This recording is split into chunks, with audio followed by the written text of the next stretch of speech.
something magic comes out of bending little bits of wire.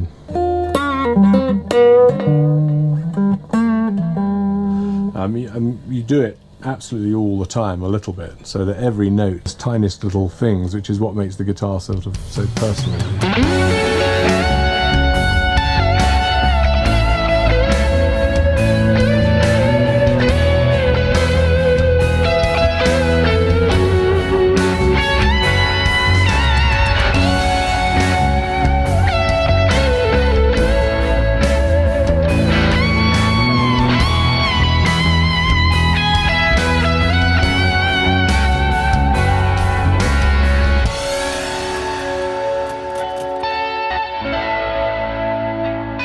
Oh man, David Gilmour is insane.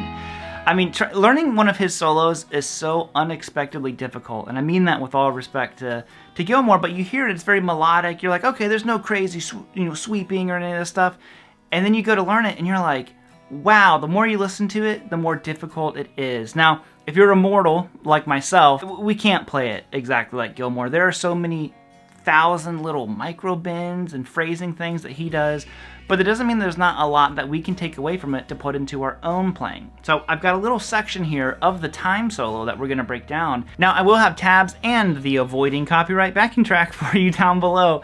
If you want to check that out, you can. Tabs, because I'm not going to notate the stuff like quarter note, half note.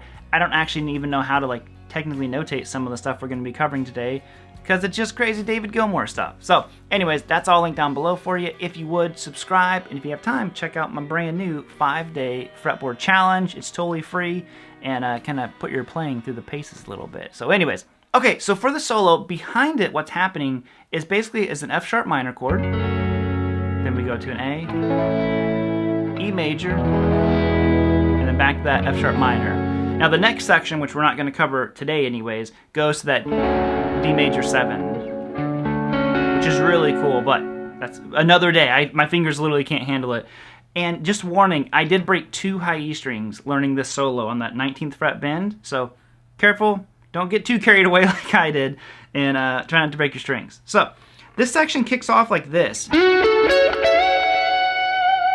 And the big thing here, the impossible thing about this is the bending. David Gilmour has such a cool and unique way of bending the strings.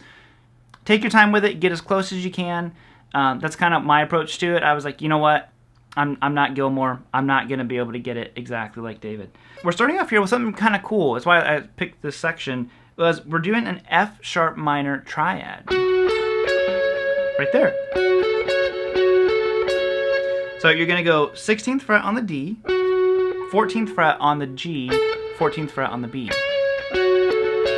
Now you go to 17th fret on the B and you bend it immediately up a full step. So technically, that right there is a F sharp minor 7, and you bend it up to the root. So for like a brief second. Depends on how specky and nerdy you want to get. Now he's holding that bend, and this is where all the bending trouble comes in, because he holds bends for a long time. Now you're going to take your pinky and play 17th fret on the high E string while you're still holding that bend. So, and what happens is you pick the B string again that you're already bending. But you kind of let the bend fall down, so you re-bend it a little bit. You don't go all the way down back to normal pitch. You go... But you should hear a little bit of that note go back up. And this is what I'm talking about. There are so many little bends inside of this solo. I should say that he does slide into that first note too. Add some vibrato on it, and then... back down!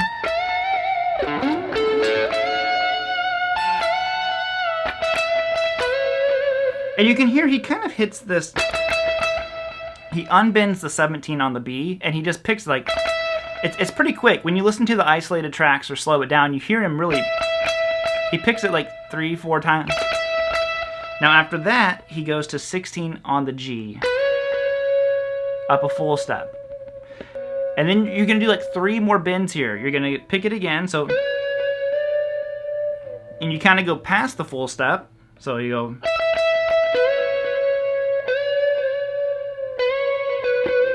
Right there. So you go, pick it again, you go, bend, let it fall down, bend up again, pick it, bend, let it fall back down. And you'll notice a lot of times when David bends to notes, it's a very rapid get there. It's not, sometimes it's slow, sometimes it's fast. Like I said, you just really got to listen to it and figure out all the little things that he's doing.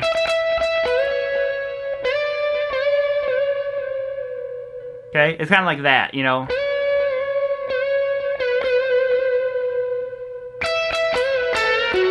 So anyways, that's one of the things you just got to kind of listen to the track and get your timing right with that. Now I'm going to play 17th fret on the B again twice, and kind of like a standard blues, like 16 up. Then you go to 14 with a little bit of that blues bend on there. Not quite a full step, it's like a quarter step bend. Then you go to 16 on the D. Now, as far as gear and tone like that, I don't know exactly how David is doing this. What I found to try to make it have the aggression that I wanted to try to copy from David's was... David, I'm like calling him David like we're bros. I'm sorry. Gilmour is, I went to my bridge pickup multiple times in here, and I go... And that's just somebody going to my bridge, and then I go 14 on the B, 17 on the high string. So, bend it up, full step, and then play it unbend. I go back to my neck pickup, back to that 17 on the B, full step bend. Like I said, it absolutely, my fingers hurt right now because it took me so much longer to learn this than what I planned. I naively went into this like, I'll learn a quick David solo and do a video on it. No, man, you know, had to check myself a little bit there and be like, dude, you're learning one of the best guitarists ever solo. So, you know, approach it with some respect.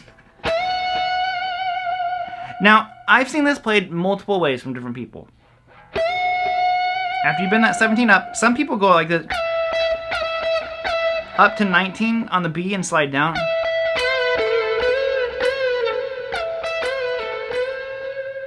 What I like to do was I slid down to 12 because it sounded like he had such a long slide on the note.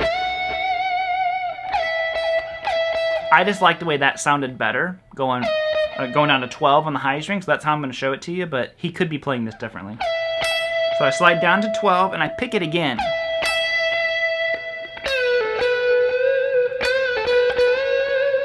And this one, it was like, the more you listen to it, the more it tricks you. Because it's, at first I thought he was going almost like a pre-bend kind of thing. So.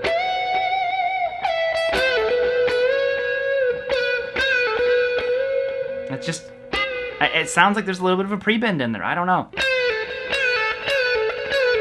So I'm going to the 12th fret on the B. I'm going to just go with my gut here. Pre-bend.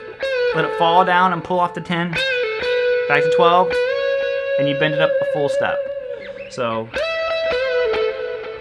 what do I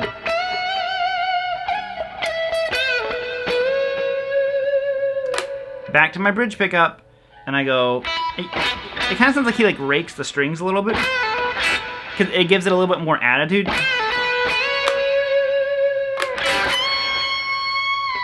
Now you bend 19 up on the high string, and you hear it fall down, and then you kind of go back into the bend. So you go like this. Listen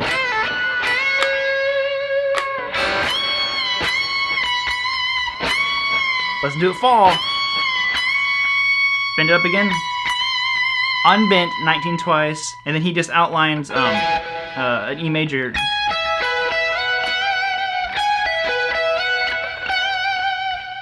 Which is just 16 on the high string. This is like a very Gilmourism. He does this a lot. 16, 17, 16, 17, slide up to 19. And like I said, that is essentially outlining an E major. And that's the section we're going to focus on. Like I said, the next part of it, he modulates and goes to that D major 7, which is really cool what he plays. But overall, I mean, this is what we got.